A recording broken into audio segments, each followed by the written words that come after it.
Welcome to Cred lab stories. आज मैं आपको एक बहुत ही खूबसूरत कहानी सुनाने जा रहा हूँ। ये कहानी है 3 दोस्तों की, जिनकी दोस्ती ने उन्हें जिंदगी का सबसे बड़ा सबक सिखाया। राज, प्रिया और आर्यन तीनों एक ही स्कूल में पढ़ते थे। राज बहुत शर्मीला था, प्रिया हमेशा खुश रहती थी और आर्यन थोड़ा गुस्सैल था। तीनों की नेचर बिल्कुल अलग थी, लेकिन फिर भी वे बेस्ट फ्रेंड्स थे। एक दिन स्कूल में एक बड़ा कंपटीशन अनाउंस हुआ। ये था साइंस प्रोजेक्ट कंपटीशन। विनर को मिलना था एक बड़ा ट्रॉफी और 5,000 रुपए का प्राइज। तीनों दोस्तों ने सोचा कि वे टुगेदर में पार्टिसिपेट करेंगे।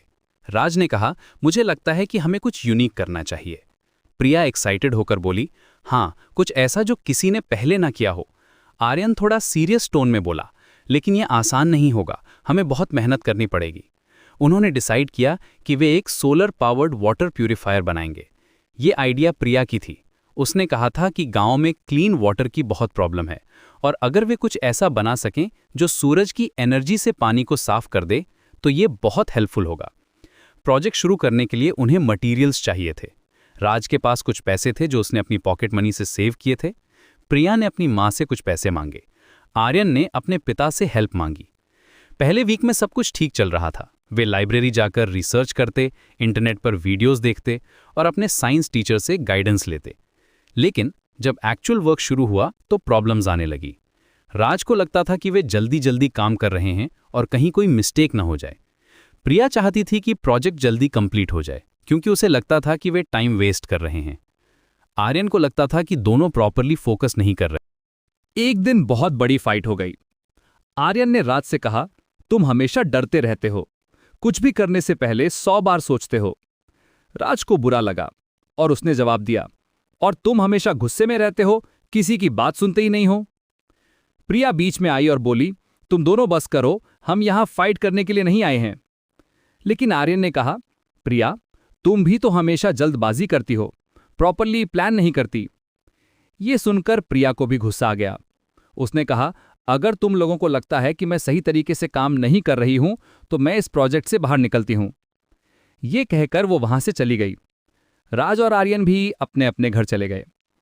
तीनों ने डिसाइड कर लिया कि वे अलग अलग प्रोजेक्ट्स बनाएंगे। अगले कुछ दिन बहुत मुश्किल थे। स्कूल में वे एक दूसरे से बात नहीं करते थे, लंच टाइम में अलग अलग जगह बैठते थे।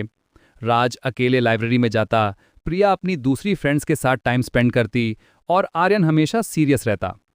लेकिन जब वे अकेले अकेले काम करने लगे तो उन्हें रियलाइज हुआ कि ये कितना डिफिकल्ट है। राज को समझ आया कि उसे क्रिएटिव आइडियाज नहीं आ रहे जैसे प्रिया के आते थे। प्रिया को लगा कि उसे टेक्निकल डिटेल समझने में प्रॉब्लम हो रही है, जो आर्यन इजीली समझा देता था। आर्यन को महसूस हुआ कि उसे पेशेंस नहीं है जो राज में था। कंपटीशन का दिन आ गया।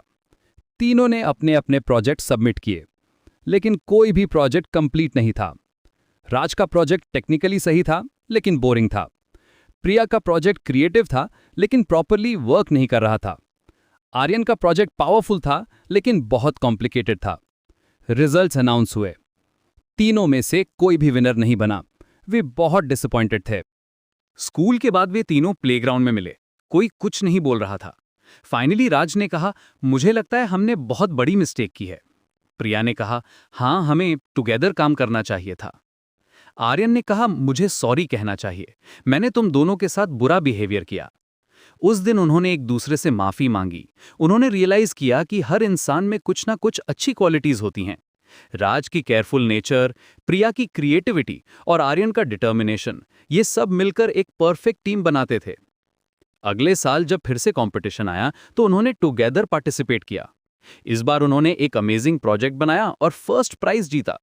लेकिन सबसे इंपॉर्टेंट बात यह थी कि उन्होंने सीखा था कि ट्रू फ्रेंडशिप का मतलब है एक दूसरे की स्ट्रेंथ्स को अप्रिशिएट करना और वीकनेसेस को एक्सेप्ट करना। आज भी वे तीनों बेस्ट फ्रेंड्स हैं और हमेशा एक दूसरे का सपोर्ट करते हैं।